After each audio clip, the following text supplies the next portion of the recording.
We all have fears. Most of those fears are very rational.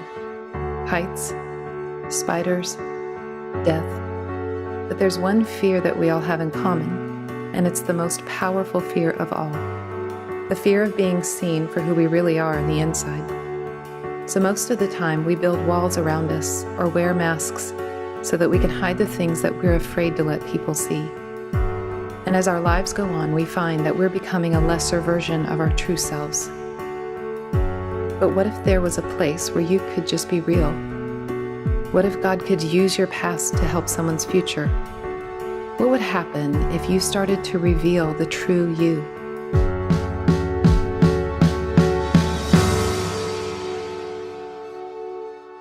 So that's a problem.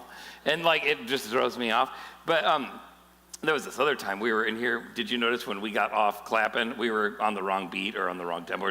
And Bryce is like, you can hear them. And I'm like, this. And I'm like, oh, this is going to be horrible. And he just came right back in. I'm like, oh, yeah, that's where we're going to clap. We're going to clap right there with you. So that was fun. But, man, it can be hard to be alone with your thoughts. I mean, I was talking to, with Bryce about this whole thing. And he's like, man, it just feels, I'm nervous about it, and I don't know if I can do it, and whatever. And I sent him a text yesterday. I said, man, I'm praying for you, for the song. I know it's tough on you. And I said, and just so you know, I'm going to ignore the next text where you tell me it's going to suck or something. So, just so don't even send it. And so he just didn't send one. So, but the truth is that it's hard to be alone with your thoughts because you have this tendency of the minute your thoughts kick in, don't they just tend to decline in rapid fire? It just seems like as soon as you're alone with your thoughts, you just spiral out of control. I tried this yesterday, okay? I set aside some time every once in a while, I'll sit on my front porch and I'll just try to be quiet and still before God and spend time praying and listening and that kind of thing. But that's not what I'm talking about in this particular thing. I'm talking about being alone and just letting your thoughts go where they go. That's messy. I had to take one of my girls out to this, I think it was over by Albuquerque. And it was because it was a long drive. I think you guys Atwood, that area. So go out, you turn right, and you go until everything stops, and then you're there. Okay. So you drive out there. My daughter, she doesn't know where we're going for sure. And I'm like, how do you get there? Are you sure you know where we're going? Yeah, I know where we're going. She goes, what we do is we go straight until I know where I'm at, and then we turn. And I'm like, this is not a great outcome, And so we had this, fun time getting there. We finally get there, drop her off, and I've got somewhere between 45 minutes and 7 hours to get back to Jackson. I'm not sure. Felt like forever, right? But I drive back and I'm like, okay, I made all the phone calls. I got everything done.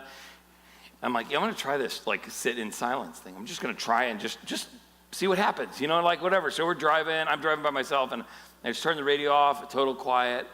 And I'm thinking, and I'm like, okay, my thoughts are going all over the place. At first I'm thinking about thinking, and then I'm thinking about praying, and then I'm thinking about the road, then I'm thinking about church, and then I'm thinking about preaching. I got to preach tomorrow. I'm thinking I got to do this. Then I'm thinking about my sermon, and then I'm thinking about what could happen if God really did this. And then my brain, and 15 seconds has gone by already. So my brain, then all of a sudden, we're barely even in gear, right? And then all of a sudden they start coming in. You're not good enough. You're not strong enough. You don't have it. This is all, it just happens. The minute I engage in the story, the next minute, it just starts to derail and then just spirals out of control. One thing after another, and the next thing I know, literally, we're not a minute and a half down the road here. And all of a sudden, I'm hearing, you're not good enough, you're not strong enough, this is terrible, why do you even think of doing that way? This is dumb, this will never work, people aren't listening, all these kind of spiraling kind of things. Let me just ask you this question.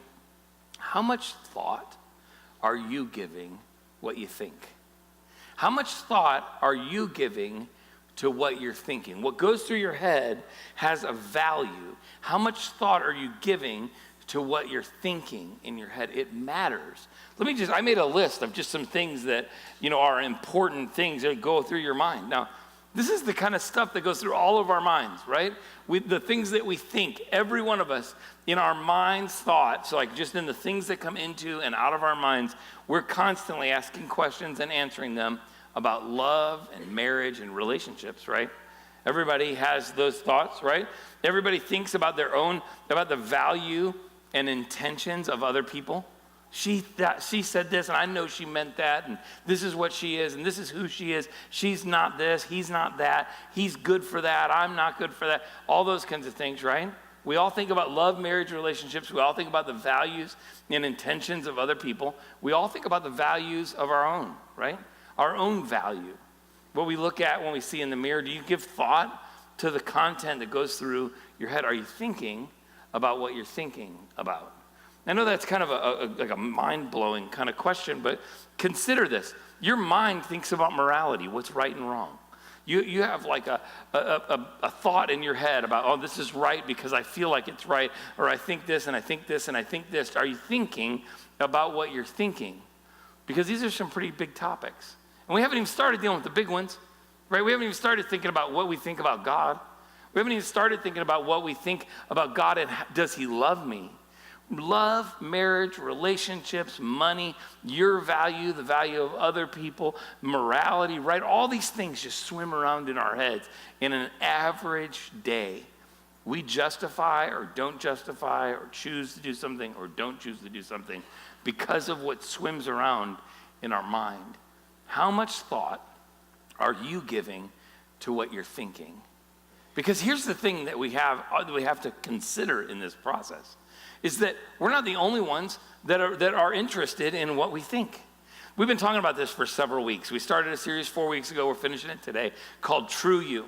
And what we talked about during that series, and if you haven't checked it out already or haven't thought through it, go back and check out the app at ourjourney.news. You just scroll over to media, and you can watch all of the sermons we've done up to this point. But go back to the beginning of it, and you'll find us talking about all of us, every single one of us, have a false self.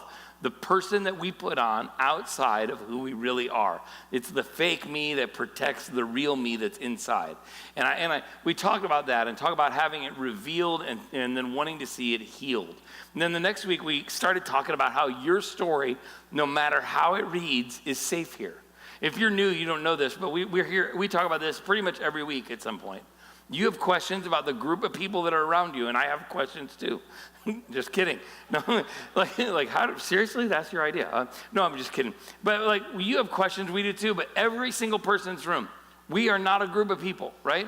Who just put up with people like you. We're not a group of people who tolerate people like you. We're not a group of people who try to change or fix people like you. We're a group of people just like you. Every person in this room has parts of our story that we'd like to change or edit, some things we'd like to tweak, Every person in this room have parts of our story that we wish we could rewind and we could go back and just select them and pull it out and throw it away and delete it and forgot it ever happened. Every one of us has that. Every person in this room has parts of our story we wish we could just delete and forget they ever happened. But our story, your story, my story, is safe here. This is a safe place for your story, not just because it's safe for you to tell your story, because we think, and that's what we talked about last week, we think that not only does your story need to be safe here, your story is valuable here. Who you are today is influenced by the things that have happened to you, the things that you've done, the things that have been done to you. The story that you've told up to this point is informed by the story that has been told in your life up to this point.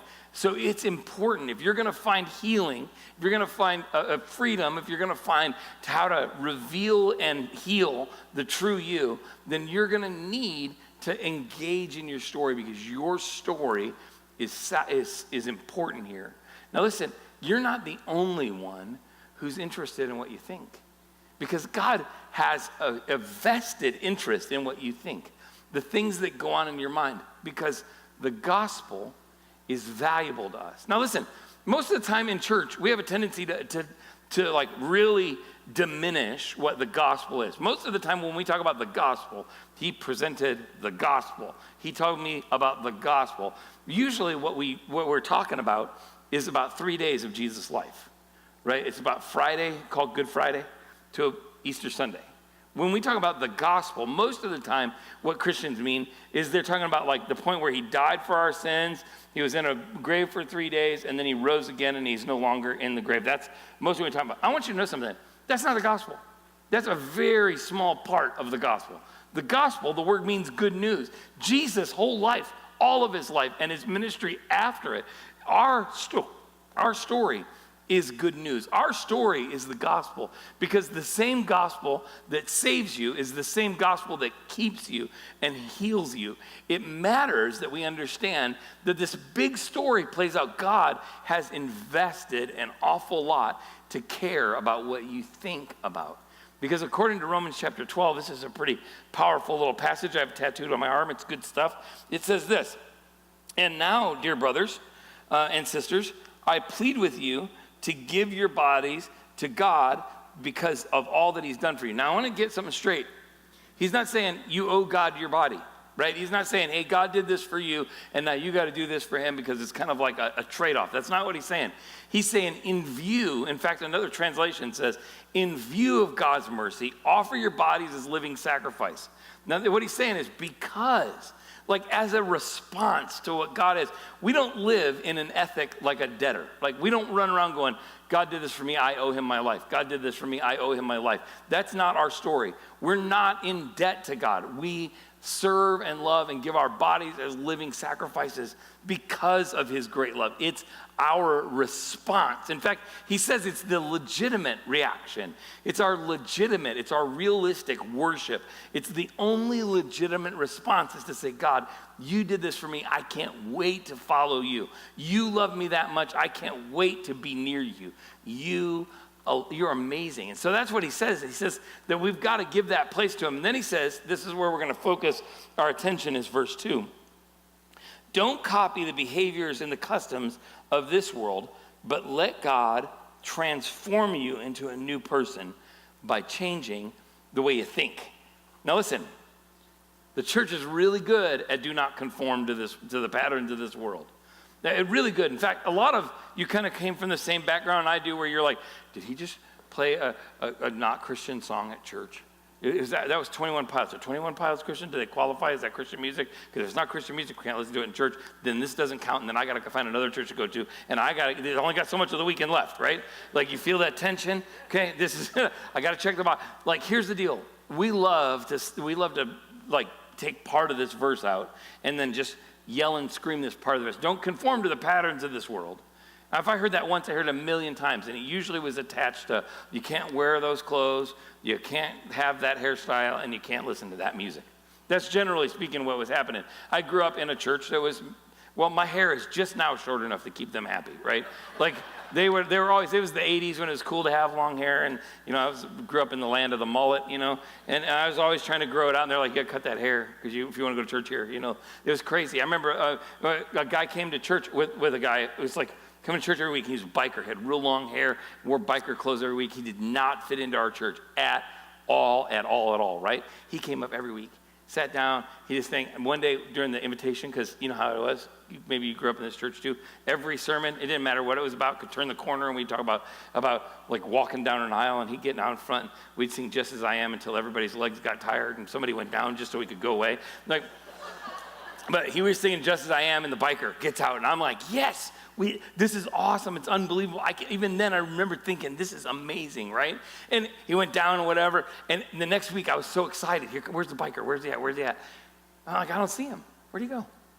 It was like 2 weeks, and I realized he was still there, but the pastor had taken him out to get some real church clothes and a haircut, and so that he would fit in, right? So he could get in, like fit in with the cool. Now you're inside. Now you got to stop thinking and acting, and you can't look like those people anymore. You got to look like this.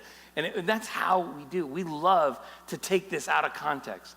But that's not what he's talking about. He says, do not conform any longer to the patterns of this world, comma, that's not a sentence, but be transformed.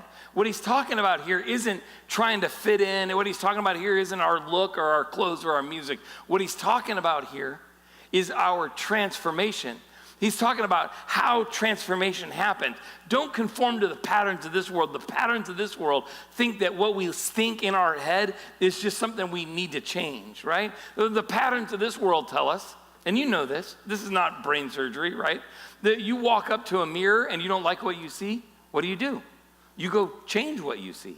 If you feel bad about what's inside of you, if you feel like, I don't like this body image, or I don't like the way I look, or I don't like these things, I got to go take care of that, right? So you don't like what you see in the mirror. The patterns of this world tell you got a choice. You can join the Jackson Meat Market Club, and go and lift weights and, you know what I'm saying, and get hit on while you ride a bike or whatever. And then, or you can join the Journey Church version of it and go to Planet Fitness, right? They love you and accept you just like you are, fill you pizza while you work out is good with us, right? The minute I walked into Planet Fitness, I'm like, these are my people, right? We love you exactly where you are. We know you're in here because you have Googled it and round is a shape, okay? I'm in shape. I've been in shape for a long time, right? So here's the deal. We have a tendency to think the way that we change things is we don't like what we see in the mirror. We don't like what we feel when we see in the mirror. So we go and change what we see in the mirror. We don't like the wrinkles, so we go get Botox, so we look like a swollen potato. It's all stretched out for a week, and then it'll calm down, and then they'll come back, right?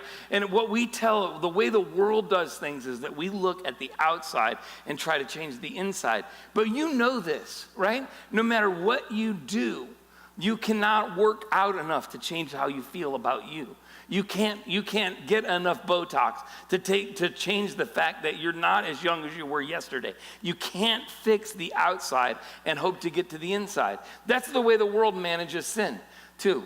It's not just the way we look, it's the things that we do. The way that the world says, well, if you're struggling with lust, you got to bounce your eyes, right? You got to look at, then do this, you look over here. But the problem is, if you struggle with lust, you'll find something to look when you bounce your eyes the other way. We manage sin by starting from the outside in. And Paul says, don't conform any longer to the patterns of this world, because that's not what the gospel is about. The gospel isn't about 3 days of Jesus' life. The gospel is about changing us, transforming us from the inside out. God is the only one who lives inside and can work from the inside out. You want to change the way you think?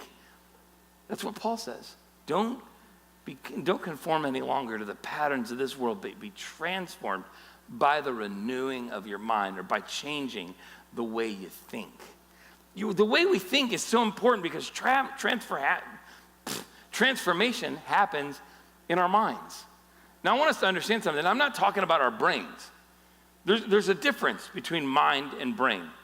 If you were to read the first part of the Bible, the first 39 books of the Bible, that's called the Old Testament. The Old Testament was written in a Hebrew culture. In the Hebrew culture, the center of human existence is the heart. That's why the psalmist says, if a man thinketh, was a King James thing, right? If a man thinks in his heart, so is he. Then when you look in Scripture in the New Testament, the last 27 books in the New Testament are written in a Roman and Greek culture. And so this Roman and Greek culture, like this one, where he's writing in the book of Romans, if you can't figure out this is a Roman culture, I can't help you with that one. But he says, don't copy the patterns of this world, but be transformed by the renewing of your mind. He's not talking about your brain any more than the psalmist in the Old Testament was talking about that blood pumping muscle or the muscle in your chest, as he is the center of who we are. I was just talking with one of our guys that was in first service, and he was telling me that he grew up in Hawaii. And Hawaii, the center of human existence is the belly button. I'm like, that's kind of gross, okay?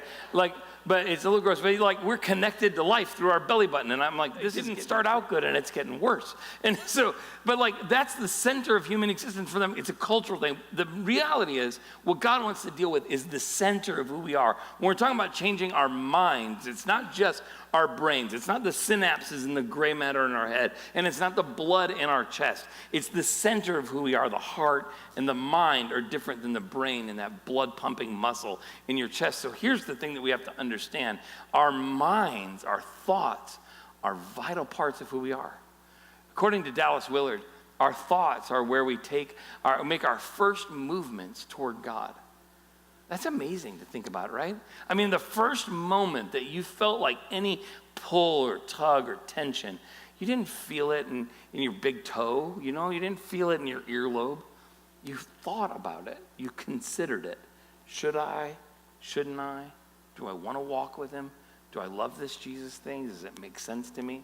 Our thoughts are important. That's why we say it's okay for you to not believe the way we believe yet, because your thoughts are vital. It's where we begin to make any sense out of life.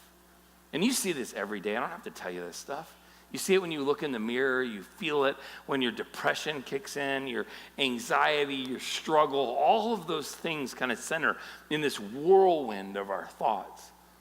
And you understand this already because if you think about it, and that's really the question, how much thought are you giving to what you think? If you think about it, you recognize this already. But your thoughts are opposed. The thoughts that you have are opposed. The enemy works hard at connecting and tweaking and ripping and tearing and disconnecting and disconcerting your thoughts. Isn't that the truth? I mean, if you take an objective look for just a moment in your life, don't you see that? Don't you see that the enemy tears apart what you think you see when you look in the mirror? Don't you see that the enemy loves to tear apart how you feel about things and make you feel like you're less than? Do you see that? And do you know, if you don't think they're opposed, just for a moment, consider this. How hard is it to believe what you know is true? Like, I can sit up here, can't I? And I can tell you that you're not what you see in the mirror, that you're not the number on the scale. You're not the person that you see that way. I can tell you that, and you agree, you know, right? And I can tell you that you're not your past. I can tell you all day long that you're not who you used to be. You're not that person who made that choice, but you still believe that, don't you? You know it, don't get me wrong, right? The synapses in your brain, you can make logical sense out of it, and you can agree with me that you're not that person anymore.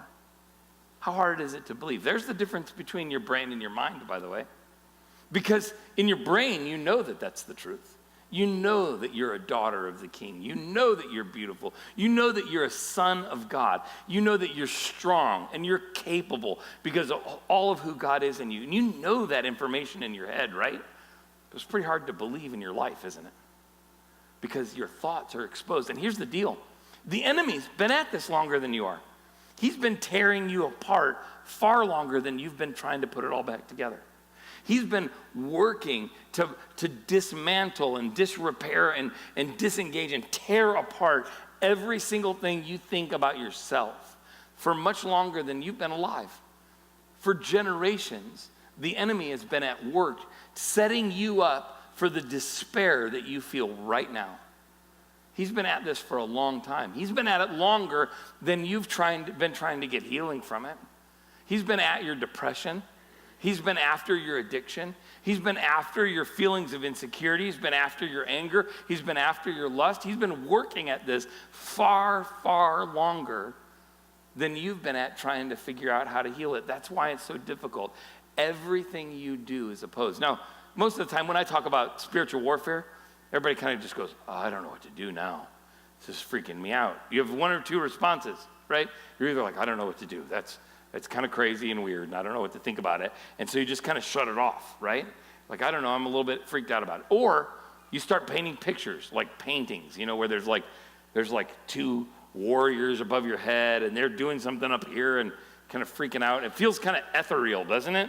Like it's like ethereal, maybe you said it that way. Okay, but maybe it feels like otherworldly. You feel like, man, I don't know if I can really kind of comprehend all of that.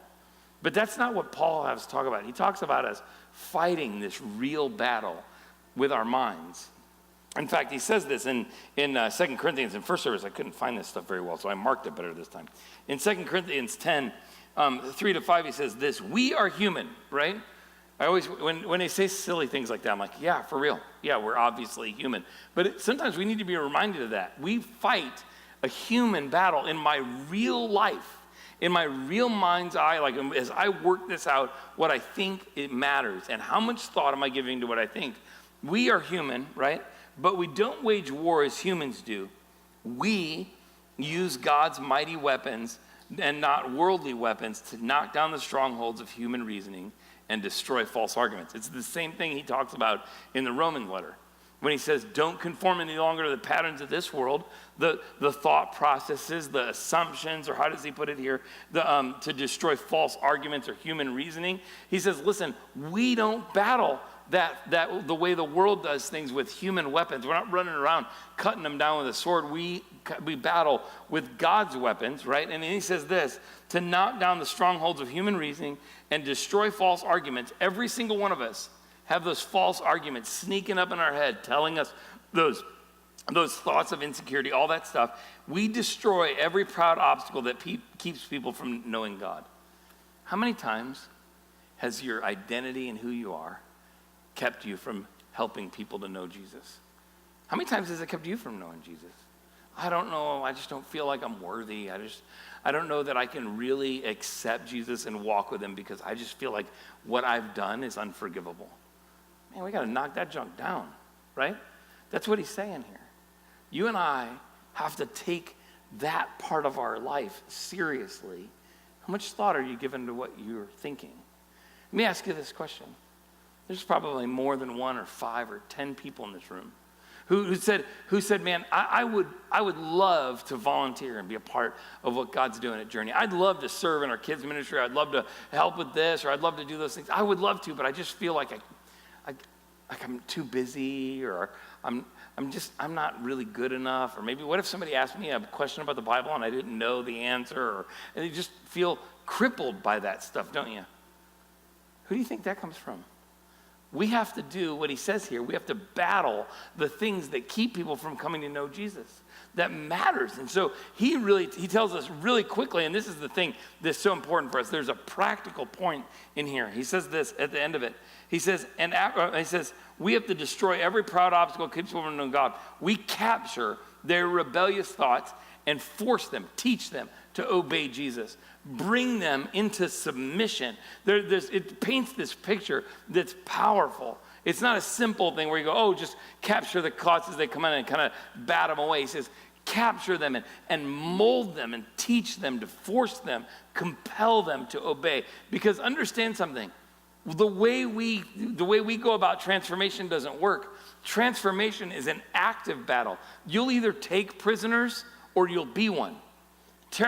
The transformation in your mind is an active battle. You have to take every single thought captive and will it into submission to Jesus. Because the truth is, transformation is an active battle. If you don't take your thoughts captive, your thoughts will take you captive. You know this is true. Right? We all know this is true. We'll either be a prisoner or we'll take prisoners. So Paul tells us, listen, if you're going to fight the battle of your mind, not only do you have to think about what you think, you have to take every thought captive and replace it. Take it and form it and force it into submission to Jesus. And that really comes out in what Philippians, it says like this, what to do. Because let me just tell you this. I struggled. I tried a year ago to quit drinking pop. Okay, I'm from the north. I don't have time to replace this every single time. I'm from the north. Pop is not a dance, and it's not the noise you make with your mouth, okay? Pop is like, you guys call it Coke. Even if it comes in a green bottle or a clear bottle or whatever, it's all Coke, okay? I call it pop. So I tried a year ago. I was I'm going to stop drinking pop. I grew up drinking pop, okay? Like, I grew up sneaking into the living room, and I'd take a bottle of Pepsi, because we're up north again. And so I'd take a bottle of Pepsi back to my room, and when you're sneaking a bottle of Pepsi, you get a choice, the bottle of Pepsi or the bottle opener, okay? Like, you don't get to get both, okay? So I'm back here trying to pry it off with my teeth or pound it off on the dresser or do whatever I got to do to get it open. And I love it. I don't care if it's warm, right? I started drinking it early. And then there was a time in my life for a long time, and you can ask Sheila about this, where I'm drinking somewhere between 1 and 2 liters of Mountain Dew every single day, right? 6, 7, 8 Mountain Dews a day, like constantly. People, so much so that people buy me like Mountain Dew gifts. They're like, hey, I got this for you. It has the Mountain Dew logo on it. It has this. And I get stuff in my office, right? And one time I got a case of flat Mountain Dew, and I called Mountain Dew, and they asked how often I buy it. And I'm like, I buy it this often, this often. She's like, listen, we love customers like you. So they sent me not 1 case of pop. They sent me 10 cases of pop and a T-shirt and a letter thanking me for, it's a big, you can ask Sheila, I'm not lying. Okay, the T-shirt didn't fit. Apparently, they think that you can drink that much and be skinny. So, but the thing is that, we get all this stuff, I want to quit drinking pop. So now here's the deal. I know that I need to drink pop, right? I know that I need to change, right? I mean, like, I'm like, oh, this is not good. I don't like the way I feel. I get the heartburn all the time, all that stuff. I knew in my head that I needed to quit drinking pop. That's not the problem, right? I could see in the mirror, I need to quit drinking pop. People always told me, if you would just quit drinking pop, you'd probably drop like 10 pounds, right? I gained 3. Okay.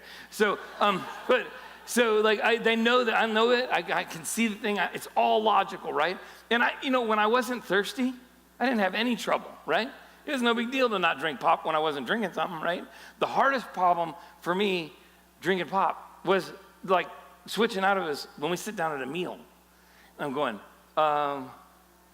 yeah, I really want to, I'll have water, right? And there's a part of you people are always telling me that, well, water's just better, right? And I'm like, you haven't had pop. Like, is it like so much better? It's not even close. It's sugar water. How can you not? You take water and add sugar. It's phenomenal. It's an amazing thing. Now listen, when you consider all of what it does for you and what it's better and like, is it better? It's hydrating. You consider all that stuff. Yes, it's better. It does not taste better. So I struggled recognizing the value. I had to replace it. And I tried to replace it, right? I tried to replace it with some really crappy things. That seltzer water garbage is like somebody took your regular seltzer water and burped fruit on it and then handed it to me. I'm like, this is gross. This is crap. And so I tried that for a while, and I tried everything, and I'm just finally we just got to switch. You just got to do it because it's better. And so here's the thing. We have to take the air and fill it in with something. We can't just take captive our thoughts and throw them over here and fill it in with dead air. We have to take captive our thoughts and then replace them. And that's what Paul says in Philippians.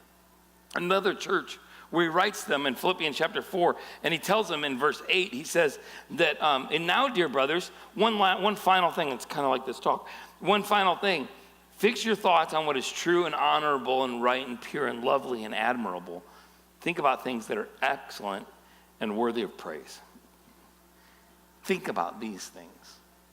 That matters, doesn't it? Real quick, do you remember at the end of this, do you remember seeing the movie When a Stranger Calls? How many of you remember the old version? Seriously, hands up, okay? Remember the old version? Okay, it was like, it's old. Like, what was it, somebody 60s, 70s, right? Somewhere in there. Right? How many saw the medium old one that's in the 70s or in the 80s, right? Okay, it was a babysitter, right? Who's babysitting this house, okay, whatever, babysitting these kids, they're upstairs, and she puts the kids to bed, and the phone rings, ring, ring. She rings up the phone, have you checked the children? Okay, terrifying. Just the idea, have you checked the children, elicits fear in me, right? Okay, so a little time goes by, no, I haven't checked it, whatever, just hang up on them. Then it starts calm back and starts taunting, and it gets worse and worse and worse. And so she's freaking out, right? The kids are upstairs, she's nervous, terrified, she's locking the doors. And then she calls the cops. The cops are back and forth. And if you haven't seen the old one, it's your own freaking fault. It's like 40 years old. That's your problem, okay? Because I'm going to tell you how they end. So so she calls the cops, right? The cops get on the phone. They're eventually, there's this panic moment. It all builds to this one tense moment, the music, everything. And he goes, the call is coming from inside the house, and she just panics, and she goes, I mean, it's terrible. There's this serial killer killing kids upstairs. This whole time it's inside the house, going to kill her. All these terrible things. Here's the problem. You and I don't give much thought to what goes on inside between our head, right?